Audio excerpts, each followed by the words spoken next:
Hello friends, welcome to back my YouTube channel in study Aaina. तो आज जो मैं स्टार्ट कर रही हूँ वो सेल वॉल है, जो कि यूकैरियोटिक वाला सेल वॉल है। प्रोकैरियोटिक के सेल वॉल जो है मैंने पिछले वीडियो में पढ़ा रखा है, तो ये यूकैरियोटिक की सेल वॉल है। तो चलिए स्टार्ट करते हैं। As you may recall, a non-living rigid structure called the cell wall form an outer covering for the plasma membrane of fungi and plant। जैसा कि आपको याद होगा कि जो सेल वॉल की जो स्ट्रक्चर होती है कठोर होती है, रिजिड मतलब कठोर होती है, और नॉन लिविंग है। नॉन लिविंग मतलब लिविंग और नॉन लिविंग में आपको अंतर पता है ना, कि लिविंग जो ब्रेथ कर सकता है, ब्रेथिंग ले सकती है, नॉन लिविंग जो सांस नहीं ले सकता, नॉन ब्रेथ होती है। तो वही क्या होता है, non living rigid structure called the cell wall from an outer covering for the plasma membrane of fungi and plants. ये जो है प्लाज्मा मेम्ब्रेन के आउटर कवरिंग की सेल वॉल, मतलब प्लाज्मा मेम्ब्रेन के ऊपर एक वॉल मिलती है जिसे सेल वॉल कहते हैं। और ये कहाँ मिलती है? फंजाई और प्लांट में। Cell wall not only gives shape to the cell and protect the cell from mechanical damage and infection. जो कोशिका भित्ति होती है, ये सिर्फ शेप ही प्रोवाइड नहीं करती है, उसका आकार ही डिफाइन नहीं करता है कि कोशिका की ये साइज है, ये इनका ये तो करते ही है, मतलब ये डिफाइन नहीं करती, इसका और भी काम है। क्या काम है? प्रोटेक्ट करती है from mechanical damage and infections. It also help in cell to cell interaction and provide barrier to undesirable macromolecules. ये और क्या करती है? ये हेल्प करती है एक सेल से दूसरे सेल को इंटरेक्शन बनाए रखना, मतलब संपर्क रखती है एक एक सेल से दूसरे सेल में, और प्रोवाइड करती है कि जो बड़े बड़े मॉलिक्यूल्स है उसे रोके। मैक्रोमोलिक्यूल्स मतलब बड़ा, बैरियर करती है, मतलब रोकने का काम करती है। Algae have cell wall. Algae के पास क्या होती है? सेल वॉल होती है, जो बनी होती है मेड अप ऑफ, बनी होती है cellulose, गैलेक्टेंस, mannans and minerals like calcium carbonate. While वहीं जबकि क्या होता है इन अदर प्लांट में क्या होता है? ये बना होता है, प्लांट में जो सेल वॉल होती है वो किससे बनी होती है? सेलुलोज से बनी होती है, हेमीसेलुलोज से बनी होती है, pectin and protein.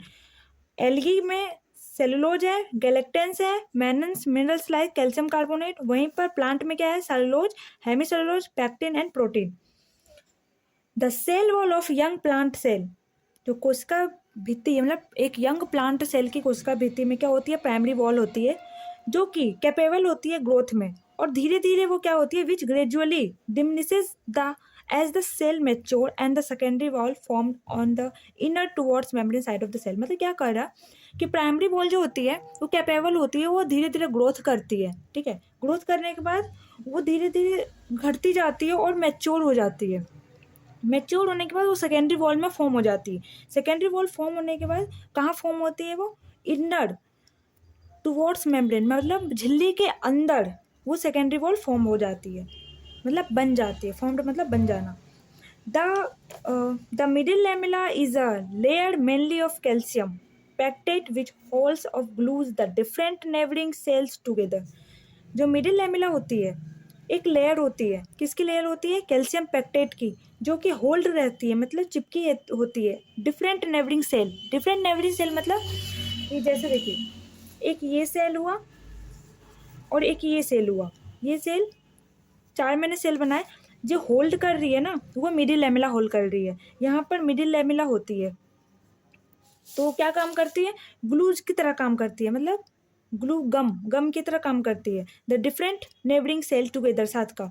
The cell wall and middle lamella may be transversed by plasmodesmata which connect the cytoplasm of neighbouring cell. देखिए ये इसमें ना, ये एक छोटी लाइन दे रखी है, मतलब एक इतना दे रखा है कि मिडिल लेमिला क्या क्या होती है? ट्रावर्स्ड होती है प्लाज्मोडेस्मेटास के द्वारा, और कनेक्ट किससे कनेक्ट होती है? प्लाज्मोडेस्मेटा के द्वारा कनेक्ट होती है साइटोप्लाज्मा में। नेबरिंग सेल, जैसे देखिए ये सेल होड मैं बना रही एक सेल, ये सेल है, और क्या होता है ना कि यहाँ पर ना एक प्लाज्मोडेस्मेटा एक पाइप की तरह रहती है जो कनेक्ट करती है। ये जो रहती है, ये प्लाज्मोडेस्मेटा है, प्लाज्मोडेस्मेटा, ठीक है।